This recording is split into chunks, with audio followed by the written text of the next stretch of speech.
निवडणूक जे निकाल आले ते इतके अनपेक्षित होते की अजितदादांचा पक्ष जेमतेम एक खासदारकी मिळवतो आणि त्यांना 41 जागा मिळतात. भारतीय जनता पक्षाने ते सगळे विक्रमच मोडले. महाराष्ट्राचं ऑलरेडी गायपट्टीकरण सुरू आहे. म्हणजे आपल्याला सोयाबीनचा भाव हा 3900 म्हणजे लोएस्ट पातळीवर असतो आणि त्याच्या दुसऱ्या दिवशी भारतीय जनता पक्षाला एवढी मतं पडतात, त्याच्यावर विश्वास ठेवणं अशक्य गोष्ट. मला सांगतो, या राज्याच्या एका माजी मुख्यमंत्र्यांना पाडण्यासाठी 100 कोटी रुपयाचा खर्च झालाय.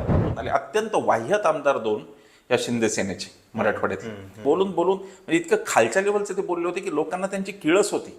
तेही निवडून आले चांगल्या मताने. लोकशाहीचं पहिलं तत्व असं आहे की लोकशाही असायला पाहिजे आणि लोकशाही आहे हे दिसायलाही पाहिजे. एकनाथ शिंदेना काही विचार आहे हे म्हणणं पण एक जोक आहे मोठा. भारतीय जनता पक्षाचे चारित्र्य हे मल्ल्यानीच आता काढलं, तर काय बोलायचं. तो त्यांना सांगून पळालाय. निवडणुका अमुक अमुक होतील हे आजकाल भारतीय जनता पक्ष ट्विट करतो.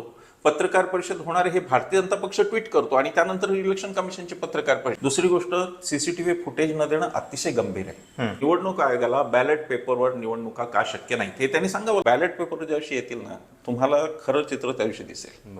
एक तर निवडणूक आयोगाने निवडणूक संशयास्पदरित्या लांबवली. लाडकी बहीण योजना पुढे न्यायची होती, म्हणजे तुम्ही त्यात पार्टी होता का, हा माझा निवडणूक आयोगाला प्रश्न आहे ना. नाही, जे फेवरेबल नाही सत्ताधारी पक्षाला तिथे प्रचंड मतसंख्या गाळली, मतदारांची नावं गाळली, सगळे प्रयोग झालेले आहेत.